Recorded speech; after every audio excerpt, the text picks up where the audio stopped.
Welcome to the Blue Pod. I'm your host, Tess Hampton, joined as always, kind of, because we're now also joined visually via our YouTube channel. Please hit subscribe. But by my co-host, Matt Duthie. Matty, that was a giant win in the context of our season. I'm still on a high, a genuine four-quarter performance. Are you buzzing too? Oh, absolutely pumped. Was not expecting that one. In the previous pod when we talked about potentially making finals, I had that one notched down as a loss on my little ladder predictor. You're going to have to update the ladder predictor. We're climbing quickly. I'm really one win out when I did it, so that could put us right there depending on other results.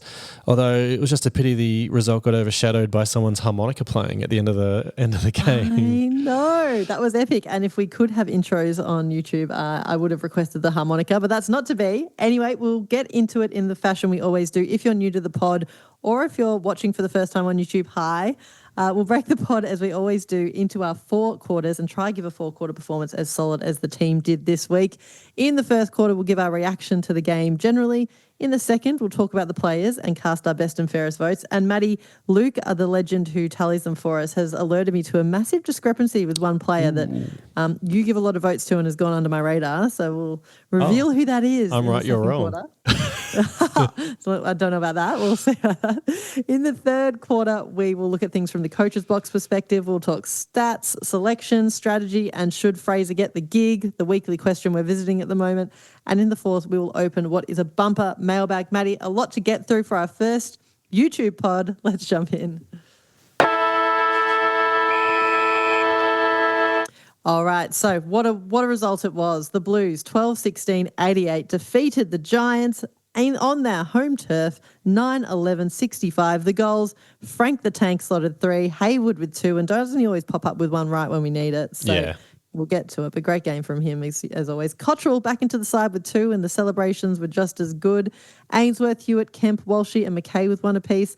Disposals, Walshy led the way with 34, Cripps with 33, Hewitt 30, Jagger 26, Akers and Newman 25.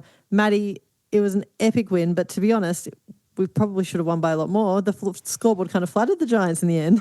We have been complaining about inaccurate kicking. Was that my whipping boy a few weeks ago? Was that the inaccurate kicking one? Matt's I can't remember. Concepts as his whipping boy instead of an actual player. So, but gee, spoiler alert for your whipping boy tonight, hey? If we could kick straight, we would have some big wins on the board against some teams Brody recently. Kemp could kick straight, massive. But anyway. Yeah. But no, one thing I've been really enjoying, I think one of the differences that Fraser's brought, perhaps that Voss didn't bring. Voss was always just plan A, nothing else. And people used to complain about getting beat by what you know. And I feel like we should have a plan for. Yeah, I feel like Fraser's he plans for the opposition a bit. Like we definitely had a plan to stop the GWS run and handball. The pressure was immense on their backs. We pushed up hard and it cost us a couple goals at a few stages. But generally speaking, I think we succeeded in stopping their run. So you could see that was a definite plan. And we had Pitto dropping back in the hole a bit with the absence of Wiedering to cater for that. So I just like the way he's adapting every week to what gets put in front of him.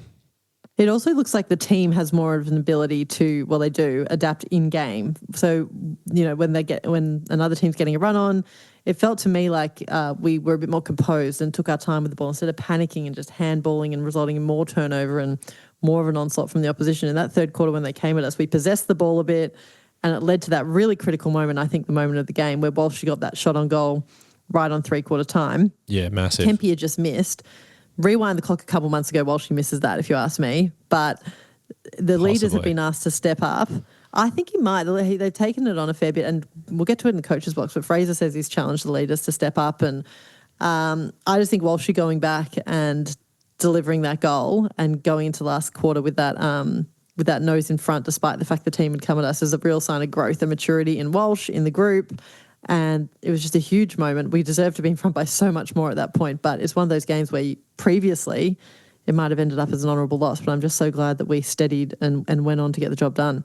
Yeah, it was a massive goal. And you're right, he hasn't necessarily been super accurate with his goal kicking recently, Walshy, but we'd missed a lot of chances. GWS was coming.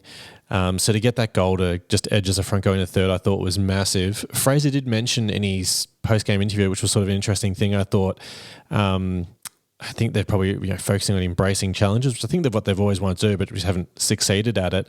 And he said you couldn't have set the script better to essentially prove everyone wrong. And I thought that was a really, loved that. it was a good take rather than, I don't know, being It was a nervous reframing. or, exactly. Yeah. So I enjoyed the way he, I guess, embraced that challenge with a slightly different twist on it.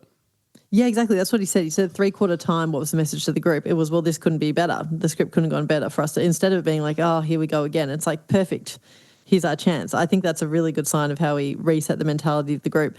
There were a few moments worth, I think, reflecting on Maddie. In that last quarter, obviously, we had that Walshy goal. I thought, like I alluded to, Hayward popping up with that opening goal, he just seems to snag that much needed breather or icebreaker goal when we need it, and he did it again this week. So I thought that was a big moment. But also Haynes was huge. He got that holding the ball in defensive 50 and stopped a certain goal.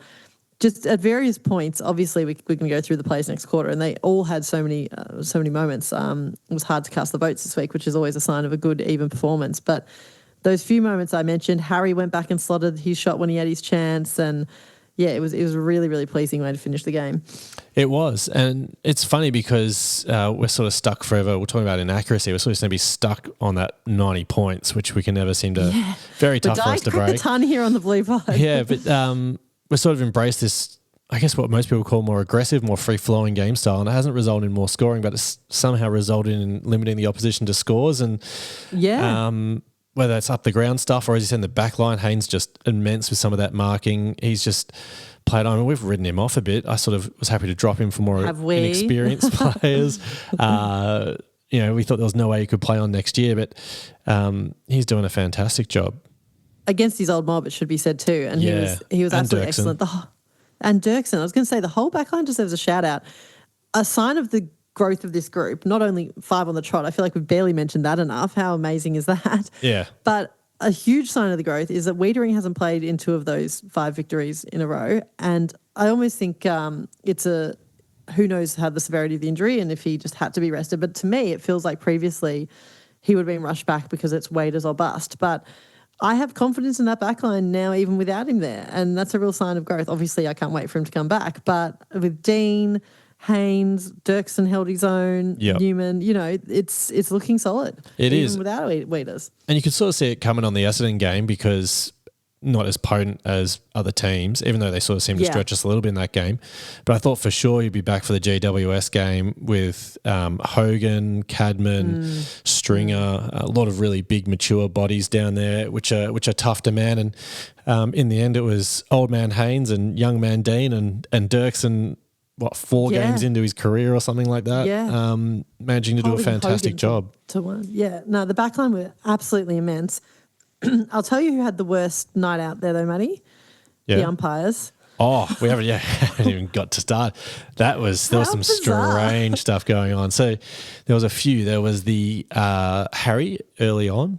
Yes. No mark, no push in the back. Take your pick. Yeah, what did you want to give him? He looks at it and like, which one? Come on. There was a funny one where Haynes smothered a kick going inside 50, but then they got to give it back to I still don't know what happened there. GWS got it back. No, odd. Yeah, and then somehow. But the biggest howl has got to be the cream getting to. Yeah, so Billy Wilson pierces a pass into the middle. Was it Frankie Evans maybe was trying to mark it? Frankie gets spoiled. Callahan catches the spoil and the umpire awarded Callahan a mark, it appears, and everyone stopped because it was weird. The whistle blew when Frankie got knocked to the ground. Yeah, so it looked like it was, So awarded the free and then changed his mind. Yeah, it looked like he was awarding Carlton players a free and everyone sort of stopped and then that gave them a massive advantage and then I think they probably would have scored. It was pretty open. They probably would have scored off the turnover anyway, but it looked terrible. It was truly odd. They got a goal off it as well. It was just bizarre. You can't justify that umpiring. Absolutely atrocious. Although we did finally get an ARC review going our way earlier with one of Frankie's goals. You didn't touch the goals? That's rare. I was waiting for that. Yeah. It is nice, though, to be able to win a game and not be lamenting the small umpire moments during a game. I feel like too often in Carlton games in recent history, those decisions have been really crucial. And then when you look back and it makes you angry because something didn't go your way and if the ifs and buts come along. So close. Yeah. But we were so far in control of it, and the margin was great enough that in the end those little things didn't matter, which is a good position to be in. That's so true, Maddie. We took control of it anyway. We will move on and talk about the players because I think there's so many performances to talk about.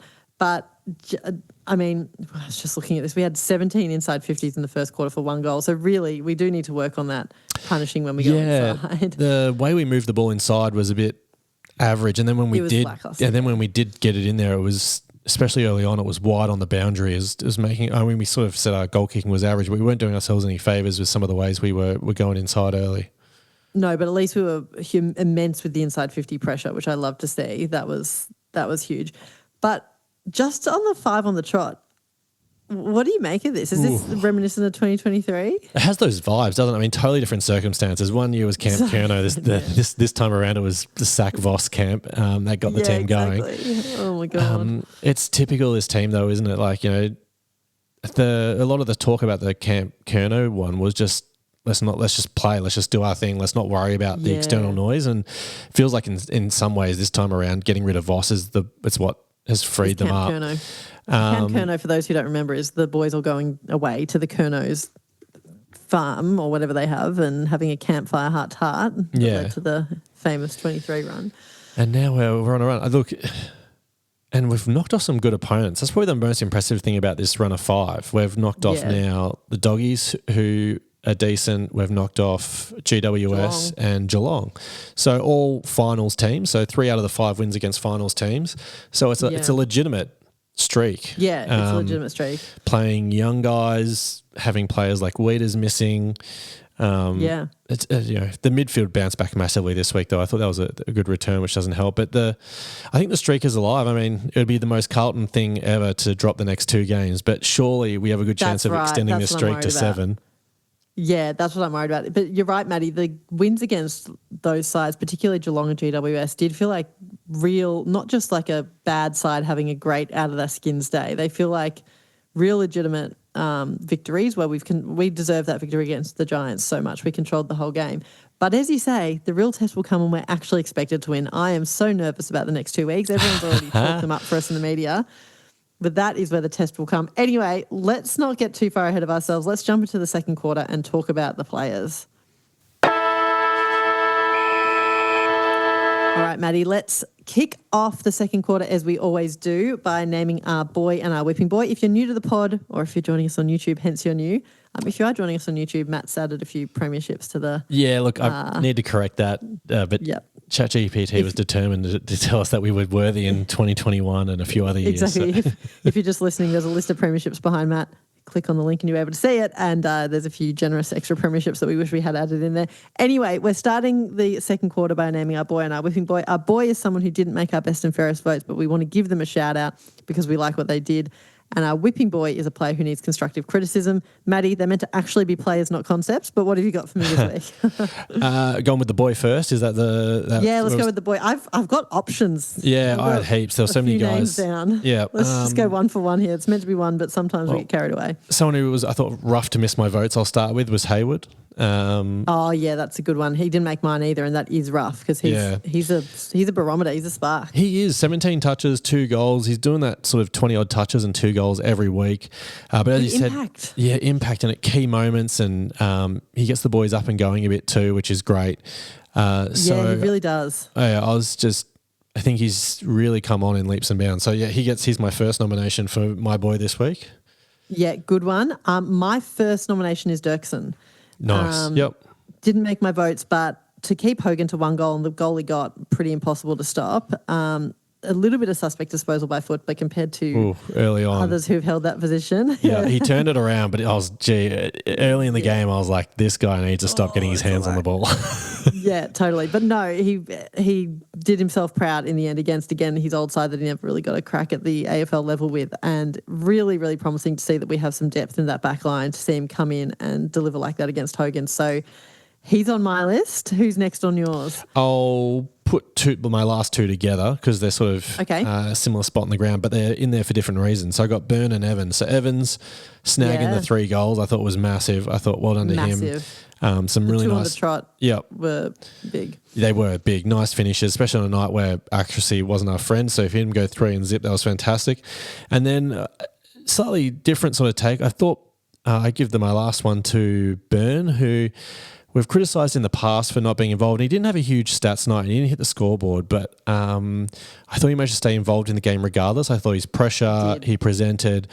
He didn't just go missing. So I thought there was a particular patch, Maddie, where I've got him written down. It was in the second quarter. I've got Byrne putting on excellent inside 50 pressure. It was that arm wrestle stage where we would just trying and we needed, and Kemp eventually got the goal, which was reward for effort. But Byrne had some moments in there where he did a bump or a tackle, and it was really important stuff to keep that pressure on in our forward 50. So well worthy of that shout out, I think, Maddie. Yeah. That's what I like to say is, if you're not getting, you don't have to get the scoreboard necessarily every week, but if you're not, you need to be impacting the game, even if you're not getting the stats, which I think he did, which is fantastic.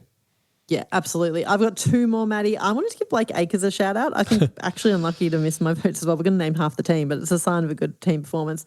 I thought Acres was really lively and his disposal was better than it has been, and he was quite important for us in the end. Yeah, and his shoulders are also, you saw him get that sore shoulder. His shoulders are stuffed, obviously, but he's been good since he came back into the team. He hasn't missed a beat. Yeah, no, I thought he was really good. And my last shout out, and we're really milking the boy category for what it's worth, but I think he added himself to the list in the last 2 minutes of the game. Do you know who I'm going to say? No. Billy Wilson. Oh, gotcha. With the rundown tackle. Yeah, that's actually a good call. Yeah. The game was done, and that's what I think this boy category is about. Someone who just, maybe didn't have the stand-up performance of the night, but did something that you really want to highlight and personify what we like to see in the team. And that tackle from Billy Wilson, how good's that? Yeah. The game's done, and he puts on the burners, and the boys got around him too. So they loved it. Loved that from Billy. Yeah. Nice. What about your whipping boy, Maddie, at the other end of the scale? I think the easy one I'm going to pull out, and it's been it's an issue that's raised its head a few times this year, but Kemp kicking 1 goal 5 gets my whipping boy this week. Well, it's hard, isn't it? He's getting so much opportunity. It's like he's doing something right to get the opportunity, but it's really killing our momentum when he's missing them. Granted, a couple of those shots were from the boundary, so you can't be expecting to slot those. Not all but of them, though. He gets it because it's been a recurring issue for him. He's really got the yips in front of goal. There was one where he snapped from 35 out almost straight in front off a set shot where maybe it was even closer. I don't mind snapping, like, a lot of players do it nowadays, and I think I sort of get the logic of it, but if you're snapping or if you're kicking traditional drop punts from 30 out straight in front, that's a gimme that he missed, and he missed a few. So he was probably our biggest culprit of poor kicking, so I gave it to him. Yeah, I had him down as one of my 2 options, Maddie, and I was really worried it was going to cost us in terms of deflating the team, and it's a momentum killer, I think, when the team does a beautiful build-up, ends up in his hands, and he's just got to finish, and way too often at the moment he's not. But, I mean, far out, if he can start slotting them, he's getting marks in the right spots and he's working hard. But even if he gets back to 50-50, 3 goals 2 or 2 goals 3, big difference. We'd take it, wouldn't we? My whipping boy this week is Jack Eisen. I love him. Going to be a player. Yeah. But I think he's gone missing for us a little bit. He has. I was hoping the break might refresh him a bit, but I think it's more just the way he looks, but he never looks like he's urgent, you know what I mean? Like he just always looks like he's cruising. And the other thing I noticed in that game was, and look, good on him for going up and competing and bringing the ball to ground. I thought he managed to do that, but he only goes up with one hand every time. Like whenever he goes up in the air, he went up and he'd only ever throw one hand up, and the odds of you sticking a big one hander are slim to none, especially at his age. Look, I love him. I think he's going to be great. I think he's the sort of guy we need. There's a funny stat I saw the other day. I think it's not just necessarily about him, but it's more to do with timing his run, I guess, is one way to put it, or the whole team around him. But in the VFL, his record was spectacular, like in terms of team wins to team losses. I can't remember what it was something like 6-2. They're winning. Yeah. And then his record in the AFL team is 5-0. So well, keep him in. There's some arguments, but what I said. I agree with you. He's dropped off. He sort of started, and you can't expect him to maintain that sort of form that he started with, because that was an amazing first game. But he needs a bounce back game. He needs to do a burn. He needs to turn it around. Or even a Flynn Young who did get dropped this week, and we'll Rough, get to that. But yeah. he was, which was a bit rough. He had that excellent game after that. Maddie, a lot of great performances beyond just those that we listed off in the boy category, but I think we have to start with our leaders. Take your pick of Sam Walsh or Patrick Cripps, both absolutely excellent in their own right. That second quarter from Cripper, outstanding. Walsh's goal, huge. Harry as well played a solid game. The leaders have really stood up ever since this run began. Yeah, massive. Both of them 30-plus touches. Cripps had his 7 clearances. He managed to gain 450 metres, Cripper, which is unlike him. He doesn't normally get those sort of numbers. But yeah, I thought the whole midfield were really disappointing against Essendon, and I thought they were really on their game against GWS. They were super impressive. The whole bunch of them. The whole quartet. Literally all of them. Walsh, Hewitt, Cripps, Hewitt Smith, was great, wasn't Walsh. What a group! So yeah. Really, really impressive. Walsh Smith continues to be an absolute clearance machine. He only attended the lowest out of all of them, 13 centre bounces. And I know we have clearances around the ground as well, but compared to Cripps, who had 21 centre bounces and ended up with 7 clearances, Jagger only had 13 attendances and 6 clearances. So he's wow. And you see him come out of it with so often, but yeah, he's centre bounce attendance to clearance ratio is a made up stat I've just made up now, but it is off the charts. Yeah. Who's playing better, him or Harry Dean, in terms of standout stars? It's pretty hard. Well, what I love about that is two totally different players, isn't it? Like Dean is not a stat man. He's just one of my favourite moments was when he went up and confronted Toby Green after who did he give a little jumper punch to? Nick Newman. He was in there 3-on-1. The photos are great, but I love that about him. Yeah, Bit of mongrel. That's what you want. No, he's having a blinder as well. But just to stay on that midfield for a second. George Hewitt, I feel like, hasn't got enough praise since he's been back in the side. He had 11 score involvements, Maddie, really high. I don't have it in front of me. I think it was in the 90s, though. His disposal efficiency, definitely 93%, which is unreal. Like, that's unreal, and that's what we've really been missing. Sometimes disposal efficiency has been way, way down. So going back to those fundamentals and Georgie really delivering like that has been absolutely superb. So I wanted to give him a shout out. What about Pitto? I didn't mention him as my whipping boy. We needed a break from that. And I didn't see as many centre bounce free kicks. But I do feel his form remains a little bit down. Questionable. I thought he got to the right spots. I like the way he worked up and down the ground. Only the 21 hit-outs and 13 touches. Potentially had a chance where he could have had a ball kicked to him inside 50 for him to mark and goal, which would have been nice for him. He was kicking goals in the first few weeks as well. He was, famously the leading goal kicker. Yeah. He was doing it all. He had an amazing about month to start the year, and then he's probably, this isn't meant to be mean, but he's probably playing more what you'd expect, like typical Pitto for the last couple months. It was a really exciting start to the season with his form, but we've come back down to earth a little bit.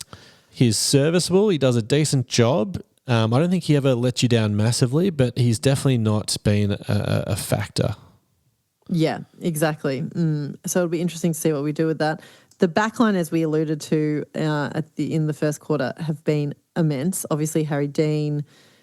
Haynes, huge. Newman, like we could list them all off. Cowan, just seriously impressive run of form from the backline at the moment, Maddie.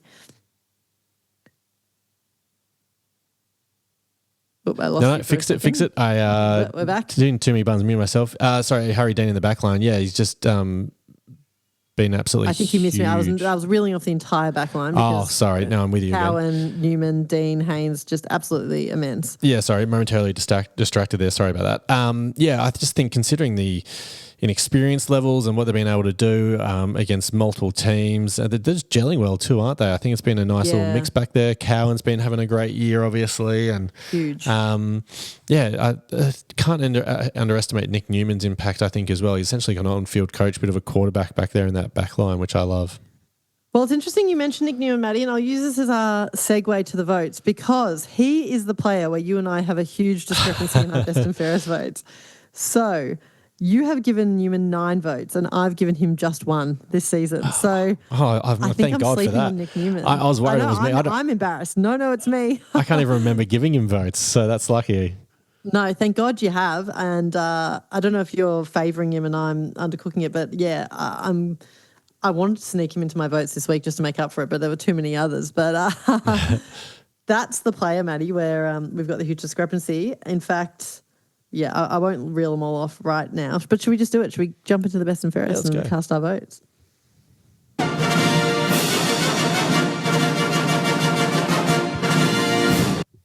All right. Each week, Maddie and I cast our votes for the very famous Blue Pod BNF. We get 10 votes. We have to cast all 10. We can't give any one player more than 5. Maddie, I'll give you an update on our leaderboard ahead of this game, courtesy of our listener and good friend Luke, who tallies it for us and alerted me to that Newman situation. So leading the pack at the moment is Sam Walsh on 43 votes.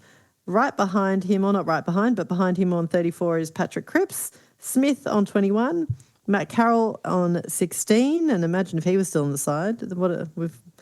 I wonder, I bet he'd still be climbing. And we have Will Hayward rounding out the top 5 on 15. Yeah. Thank you. Exactly. If you're new to the pod again, Matt Carroll injury. Every time we get excited about someone, they get to do an ACL. Sorry, you were going to say something? No. I was getting ready for you to discuss the votes. Well, I was about to throw to you. What have you got? How'd you split them? A tough week. Did you find you just had like a lot of names you were trying to squeeze in? So tough. This is why I listed about 10 people as my boy, because I felt so bad. So Very hard. Still managed to squeeze in quite a few people for votes. So the top I could go was 2 votes because I tried to jam too many people in. So my 2s are Cripps, Walsh and Haynes. I thought Cripps and Walsh were probably the standouts in the mids and Haynes was the standout down back. And then for singles, I've got Smith, so Jagger. I've got Hewitt, Matty Cottrell. I thought, well done, straight back in, couple goals, played a bit of a different role there, locking down Whitfield and some of those GWS runners in the back line. So well done to him. So he gets a vote for his strut and harmonica playing. And then my final vote to wrap it up was Big H, I thought, almost just for his marking at the end there and composure and standing up. Leadership.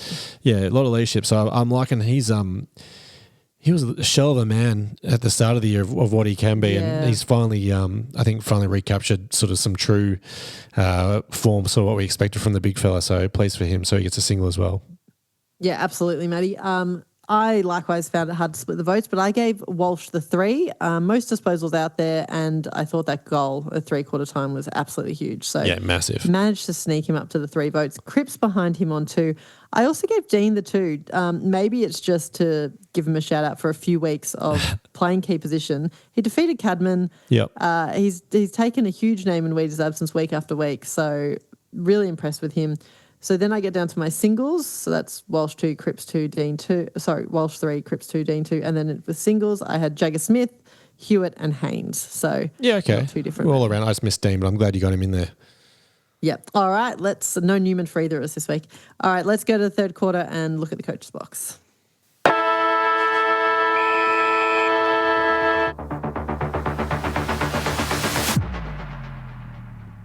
All right, Maddie. So team selection this week. I think the selection's been pretty on point. Oh, actually, this might have been controversial. Flynn Young out, but Cottrell in was good. What did you think? So the result was good. I thought it was harsh though because Flynn finally turned it around, had a decent game, and then to get dropped like that was a little bit harsh. But well done to Matty Cottrell. He came in and played a great role.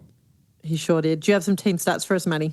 I do have some stats. Disposals, once again, we were right up there, 408 disposals, which is quite a lot. That is a lot. We're plus 15 on inside 50, 61 to 46. So we're getting the ball in there plenty. Yeah. Free kicks were even. Convert it. How often does that ever happen? 21 apiece, so they're probably blowing the whistle a bit much, but there we go. Hitouts, we got well and truly beaten, 41 to 22. We mentioned Pitto there, not getting on top there with the taps. We did win clearances overall though, 35-31, so plus 4, and we won centre clearances 16 to 6, an absolute smashing in the middle. Yeah, that's great. Love that. The midfielder on. Yeah, the old contested possession stat, we won plus 12.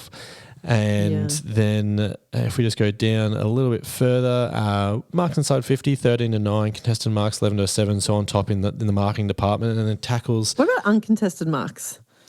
Do we have that one? we don't have that one on the stat list for me. I could look it up, but I don't have it right in front of me. I'll come back to it. Tackles 45 to 50, so pretty standard there. We did manage to get 11 inside 50. So won the contested ball, huge. But for me it was really that centre bounce clearance number that stood out to me. That's an absolute smashing in the middle. That's really great sets you up. Yeah, you win it and get it going forward. It just does so much. Takes that pressure off the back line a bit. Yeah, play it out of your half. Totally agree, Maddie. The reason I asked about the uncontested marks, there's an article in The Age that I've just seen that says that we've gone from 13th in uncontested marks in the 5 matches before Voss departed to leading the competition in that area under Fraser. So our possession differential has moved from 14th to 3rd. So we are controlling it and taking uncontested marks far more obvious with far more considered ball movement. I just find that interesting. We're not doing the long bomb down the line. No. We are doing hands, but we're also taking that uncontested option. Clearly, that's been a big change under Fraser. Yeah, it's not that they haven't been talking about it, but there's been a few of those stats come up where there's been drastic changes. So there's clearly some sort of directive going on there. Well, Fraser's downplaying his game plan change. He gets asked about it. What have you done to get a change? And he kind of is like in his hoodie, which we all love. Yeah, just get super cash. Kind of I'm just rocking up and learning. I don't even know what I'm doing. I'm not ready, but I'm doing amazing. I wish I could remember some of the other stats that were big changes, but I think from D50 to forward 50 was one that we've massively improved on. Taking kicks on the 45 on the angle, chopping and changing the angles we've massively improved on. So there's definitely been... Game time percentage, Maddie, you've commented before that we're sharing the load. In terms of way we're rotating the benches. Yeah, it's a lot more even across the board. So there's been some massive changes there. And the short kicking, I think it helps you maintain possession. I think it's more just telling the guys take the first good option. And Voss's game plan was a bit old school, and you could argue that it was catered towards what the list was built around, which I can sort of respect. We used to have Charlie and Harry, so we had the big guys up forwards who were rarely going to get beaten in the air. So the plan was pretty much go long to them, bring it to ground, tie it up, stoppage, win the clearance, go long again. It was just and it just grind territory. But look, we've harped on about this before, but the biggest problem with that sort of style of game plan, I just don't think it's that sustainable. Not for a whole season. Maybe in finals it works. If you get there and you're able to replicate that, but to be able to play that style, I think was unenjoyable for the players and very tough to maintain. Enjoyable to watch. Yeah. Whereas you look at someone like Jagger who flips handballs left and right, little kicks, follows it up, runs on. Everyone gets a touch. Everyone gets a lick of the ice cream, so to speak. And I think it's a morale booster. And I think in today's day and age, mentally to have the team up and going and smiling. It's huge. It's big. The harmonica thing, we joke about it, but the culture in the rooms is really strong. Yeah. Yeah. And you just see the Kubra getting around as well, all the photos of all the guys in the hat. Yeah, a bit of fun. I like it. The energy at the club's good and everyone's having fun. We're having fun watching. The boys are having fun out there. It's a huge. And on the point of Fraser kind of downplaying the effect he's having on the group, I thought he kind of took a second and took a beat in the press conference when they said, "What are you doing?" And he kind of said, "Well, we are going after a few things." I thought he kind of tried to pump his own tyres as much as a man like Josh Fraser can. Yeah. And it's clear, as you said, it's clear in so many stats that there are considered things that he's gone for. Even I like that he's challenged the leaders to get better specifically. I think that's an area we seriously needed lift. We couldn't have the young guys coming in and be expected to fill those gaps when the leaders weren't delivering. And the lift in those players since he's taken over has been really notable. Yeah, it has. I thought what was his little comment? Everyone can always get better. I can't remember the exact phrase, but it was something like that. Like, essentially he was alluding to like Cripps, and it's just because you're a, multiple Brownlow medalist and John Nichols medalist, and you're sort of in the twilight of your career, doesn't mean you can't look to improve things about your game and challenge yourself. And it's got to breathe some fresh life into that as well. It must be refreshing to sort of get those challenges and try lift rather than just coming out and I know same old every week. Exactly. Yeah, reframing. Yeah, it gets a bit of longevity going for everyone. Exactly. It's like that reframing that we were talking about at the 3/4 time address. Instead of, they've come at us, what are you going to do? It's like, great, here's the opportunity to live. So he's doing a lot right, Josh Fraser. What do you think, Maddie? Does he need to throw his hat in the ring? This is the conversation I'm seeing all over my feeds. Oh, the hat has to be in the ring. Especially, we could potentially go 7-0. So if his hat's not in the ring, that'd just be crazy. But it is, also just to sort of be glass half empty sort of view of it. is a long season to go, so there's plenty of games to go. Totally. The thing that we'll have, though, which is fairly unique for him, is that he'll have a fantastic body of work to look at the end of the season. We'll have a really clear idea of sort of where he's at and where the team's at. So you will be able to judge him really fairly. Yeah, surely if they're beginning the process now, they've got to be asking him to be a part of it. And the tricky thing is, though, well, like you say, the results will speak for themselves. Maybe it'll fall away a little bit. But if it continues rolling on, he's kept on saying, I'm not ready. Hard to appoint a guy who's put their hand up and said, I'm not ready. Yeah, would be a bit awkward, a bit funny, wouldn't it? I don't know. We'll see what happens. I think if it becomes pretty obvious near the end of the season, I expect his narrative would change. Yeah, you're right, Maddie. So next week we've got West Coast, a game we very much should win. So let's hope that we don't have the weight of expectation overtake us. We imagine Wheaters would be fit. I think Ollie Hollands is fit again, Maddie. Yeah, he played on the weekend in the VFL. Expect? I don't think we'll see many. I think maybe Jack Ison. You could have a Flynn Young in or a Moya played okay. Obviously, Wheaters back. Wheaters would come straight back in. Yeah. I think Wheaters for Dirksen would be the easy in and out. Dirksen came in for Wheaters, so just back in, back out. Nothing to reflect on Dirksen's game necessarily.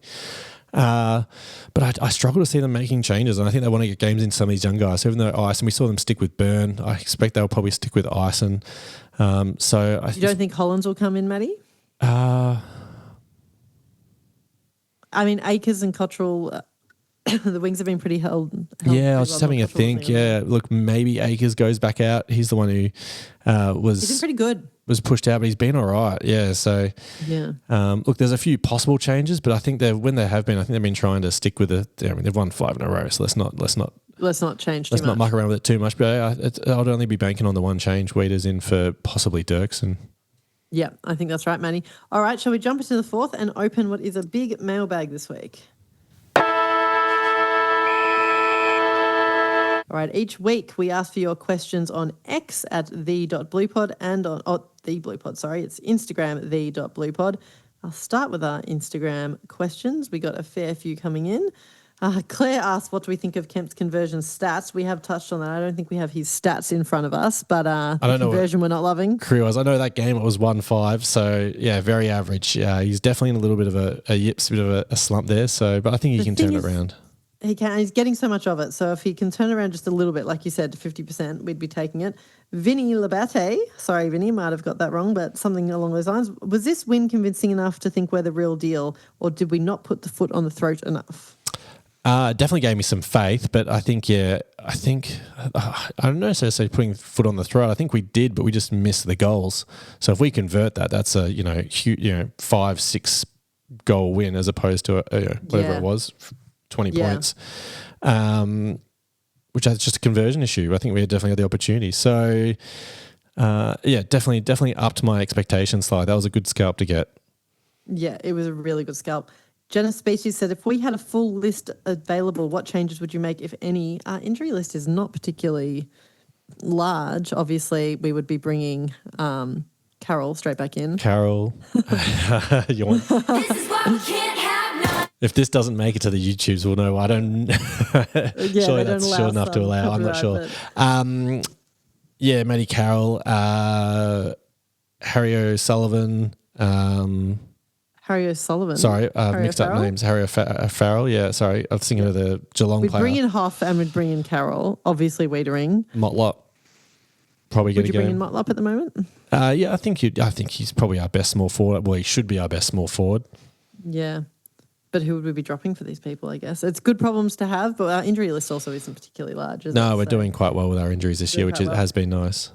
A couple comments on Jack Ison from Jim and Dylan. They say, does he need a spell back in the twos? They both ask that question in various ways. Would you do that, Maddie? Could do that. Could do. But, yeah. Yep. I don't know. Yeah, possibly. It's like you want to have faith in him and not throw him out for one down game, but also it was a down game. So it was. I could understand going either way. So Isabel says she noticed that there were a lot of moments where no one was on the goal line at key times.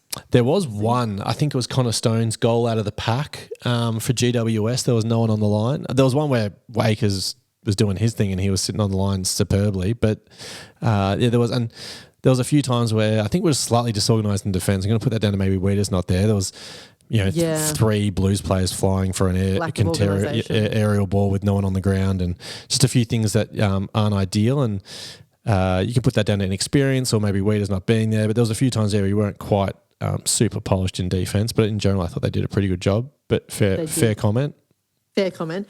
Ian, a narrowboat guy, if you're new to the podcast, Ian signs off in this way. He's on a narrowboat in the UK, I believe, Maddie, your friend Ian.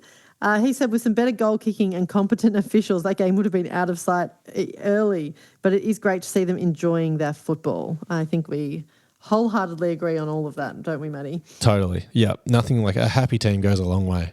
Well, it sure does. They say they were happy when they were losing, but happy winning teams definitely goes a long way. They consistently say that, don't they? Every time there are. So obviously it's true that the culture within the 4 walls remained pretty strong, but it's very nice to see it translating to wins. Over on X, this is a good one. Ewan, kind of what we talked about earlier. Harry Dean or Jagger Smith higher in the club's BNF? Ooh. I think Jagger's probably just edging him, but Dean's last month has been particularly impressive, especially with Weeders missing. It's definitely pushed him up close. Yeah, totally agree. It'll be interesting to see. One of them has to claim the Rising Star, surely. Oh, yeah, I don't know. I just feel like we always get screwed on those, but yes, they're good chances. Great. We'd like it. Blues for me says get Cotter's harmonica solo into the pod. Maddie, maybe you need to clip that onto the very end. Maybe we do need to find something, yeah. We'll figure it out. Alex Hendo says, Wilbur Hayward. That's it. That's the statement. I love the great man. Yeah, he's come on big time. Yeah, he was disappointing to start with, but he's really found his stride. Yeah, no, he's I think he is a bit of a barometer. I do think he finds the way to find the sticks in the moments we need them, which is what we've needed. Our team can get the yips generally, and he's a character who doesn't mind seizing those moments. So love what he's been bringing. Tim W says, we have often been at our worst when burdened by expectation. Under Josh, the message is simple. Improve, compete, repeat. We only play players who are fit, and you have to earn your spot back in the team. Could having an interim coach mindset be the antidote? Yeah, well, it's possibly, isn't it? It's I don't know, it's a funny one, isn't it? I mean, you can't deny the turnaround that the team's had, though. So it's hard to argue against it. The simple messaging, it's always refreshing. An interim coach always comes in and seems to have that. I kept it simple, back to basics, and it seems to have a very freeing effect. It is. There was one thing which I found sort of interesting. There's been a lot of messaging from the players about how Fraser is very level-headed, which makes me, when people say that, it makes me wonder, they're normally comparing it to your last coach, which makes me wonder if Voss was a bit fiery behind the scenes. Did you hear Harry's interview on I can't remember what radio station, but it's on the app. I'm probably reading into it, but he said something like, "What's the difference?" And he says, "Well, Vossi had a better sense of humour, haha," as in sarcastic. He's basically saying Voss had no sense of humour. He goes, "Nah, we love Fraser. Fraser's funny," and then he tries to correct it for the rest of the interview. But he's kind of giving something away there, I think. Yeah, I mean, Voss interviewed very well in front of public, but I wonder if he was quite demonstrative and demanding behind closed doors, and that probably has a lot to do with why maybe he didn't play young guys as much. He was quite critical of them, and then they go out of the teams. It's just one of those things you wonder about. That is one of those things you don't see, but perhaps could have a big change. Who knows? I see that Voss is commentating on Fox Footy, and I'm here for that. We love Voss as a man, but as a coach, it seems that we were ready for a change. Jeremy Cruz says, what was better, the strut or the harmonica from Cottrell, obviously? Isn't it nice to be having fun again? It is. The harmonica, I did like the strut. I'm looking forward to some edits of that, but the harmonica was good. The harmonica was excellent. Jeremy also says, a more serious question, is it just me or have we been getting selection right since Fraser took over? I think it's been good. I think they've been really fortunate. We've had not many injuries, but I think definitely decent selections. Yeah, I can't really complain. But we haven't had to make many either. I think selection has changed. Like getting George Hewitt back into the team. They made some calls early for sure. Yeah, and they've stuck with them. Getting the young guys in and sticking with them. I think the selection's been pretty good. Dom says, Dom in the Den, it was fantastic to see us brave enough to rest Weeders again. There we go. If he wasn't right, don't risk him. I'm reminded of when Voss rushed Charlie back after the round 1 loss to Richmond when he was far from ready. How often do you think Voss might have picked players if that were injured for his own self-interest? I don't know self-interest, but he always wanted just to pick the same people, and I think he would rather have had a sore Charlie or Cripps than a fresh younger player. So he just always Jackson or whatever. Yeah, lean on that totally. Yeah. Yeah, no, I think that's really true. I think this is our last question, so we'll finish on this one from Mickey C. Cotters and Acres, an upgrade on Ollie. Discuss. On Ollie Hollands, Cotters. Cotters is back before his string of injuries. Like last year, he was very good. So mainly just his running power. It's similar sort of type player to Ollie. Acres, I think is a little bit past. Although fair this year he's been better, but I think towards the end of his career, there's recency bias there too. I think Ollie did have some good games before he went out. Yeah, I think if you look at the difference between Matty Cottrell and Ollie Hollands, Otters. I think Ollie Hollands has a higher ceiling, so you'd like to explore that. And then Acres towards the end of his career, obviously. So I think there's a bit of that's the difference for me there. But it's good to have a bit of depth in spots. Maddie, that rounds it out. What is your prediction for next week? We're playing West Coast. We need to win when we're expected to win. Do you think we'll get it done? Could we crack the 100? I think we definitely. Cracking the 100 would be nice. Some accurate kicking, cracking the 100. I think we win. I think we learn our lesson against Essendon, and I think we'll come out as poor as we were against them. So I'm expecting a good turnaround there. So what margin? I'll go 6 goals, 36 points. I like it. I think, I'd like us to crack the 100 and keep them to 60. So I'll say a 40-point victory. If you've got to this point and you're watching on YouTube in particular, please hit subscribe so you can watch us each week when we drop a new episode. And if you have listened and you haven't hit subscribe to the YouTube channel yet, please, can you jump on and do it? It would mean a lot to us if you jump on and join the conversation with us. Maddie, what do you think of our first YouTube pod? Hopefully it's gone well. We'll see how I've managed to put it together. For those listening, hopefully the feedback's okay. On the pod, you should be able to search us and find us. But if you can't, the handle is @TheBluePod YT. YT for YouTube. So if you definitely get it if you search that in. But any feedback, would love it. So as I said, we're early days and we sort of thrown it together only in the last week. So lots of refinement to come. But hopefully it'll be a nice, slick, polished production going forward. In no time. We had some teething issues before logging on, but hopefully they haven't come through to your ears. Thanks for tuning in, guys. 5 on the trot for this team. Where can it go this season? It could be a crazy fairy tale, Maddie. Let's hope that good things are on the horizon and we have a few more wins yet. Yeah, 2023 vibes. I love it. All right, we'll see you next week. Go Blues. Go Blues.